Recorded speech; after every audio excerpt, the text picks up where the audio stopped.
Naglalaro na sa 13 pesos na kilo ang presyo ng ilang highland vegetables o doble magmula nang bumagsak ang presyo nito dahil sa oversupply kamakailan.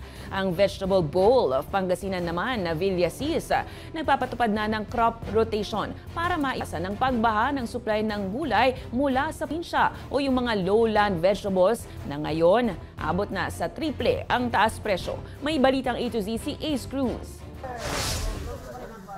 Ramdam na ni Nanay Nancy na vendor ng Highland Vegetables sa bagsakan ng gulay sa Urdaneta sa Pangasinan ang unti-unting pagbalik sa normal ng delivery ng mga gulay mula Baguio. Magdadalawang linggo matapos bumaha ng supply ng repolyo, Baguio Pechay at ilang pang gulay. Medyo nagdoble ngayon. Ngayon week na to okay na. Medyo gumalaw ng Baguio vegetables na. So maraming buyer. Okay. Kahit sabihin natin na maraming dumarating, nauubo man siya. Dahil sa marami ng consumer, maraming nangangailangan. Ang repolyo at Baguio Pechay, tumaas na sa 13 pesos kada kilo ang bentahan mula 5 pesos nung bumaha ng supply. Bagamat malayo pa rin sa standard o yung normal na presyo nito na 30 hanggang 50 pesos kada kilo, kahit papaano'y mas magandang klase na raw ang bumabang supply ngayon. Bagay na sinamantala ng ilang retailer mula sa iba't ibang probinsya. Yung inaano namin, titingnan namin yung matibay ba? Yung pwede siya tumagal na hanggang 2 araw, 3 araw.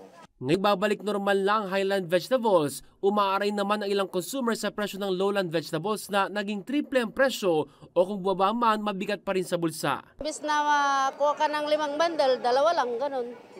Kasi nahirapan kang mag-dispose. Huhugot ka kung konti, kulang yung pambi. Yung dating binibili mo na 10,000, siyempre, dadagdagan mo. Paliwanag ng Municipal Agriculturist ng Villasis, Pangasinan na tinuguri ang vegetable bowl ng probinsya, busod ito ng pag-atake ng peste sa ilang pananim at pagtaas ng farm inputs.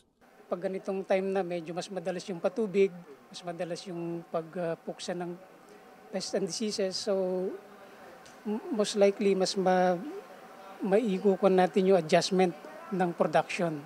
Pero puspusan daw ang binibigay na tulong sa vegetable farmers para hindi malugi. Sa issue naman ng posibleng oversupply lalo't kung hindi maiwasang mapaagang ani dahil sa ilang problema ay maipinatutupad itong science-based intervention. Advice namin actually ating mga vegetable farmers na huwag magkasabay-sabay na magtanim to avoid yung oversupply of production. So in-encourage natin ang crop rotation.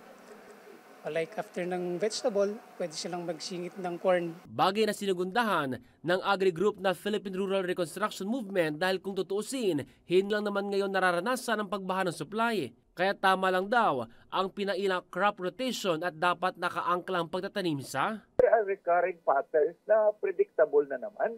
Kung kailan talaga may possible mataas ang demand, baka mag-shortage, kailangan parang kailangan bawasan ang production.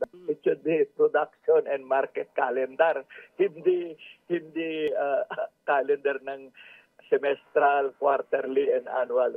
Sa kabilang banda, para sa grupo, kung may pakialam daw ang Department of Agriculture sa mga apektadong magsasaka dahil sa oversupply ng gulay, kung talagang crisis, gusto mo magpakitang gilas kahit paano to gain the confidence in the new leadership, you request supplementary budget. Sa tansya ng PRRM, inaasang sa mga susunod na linggo ay tuluyang magbabalik na sa normal ang presyo at supply ng Highland Vegetables lalo't malaking bulto na ang naibenta. Para sa Balitang A to Z, Ace Cruz.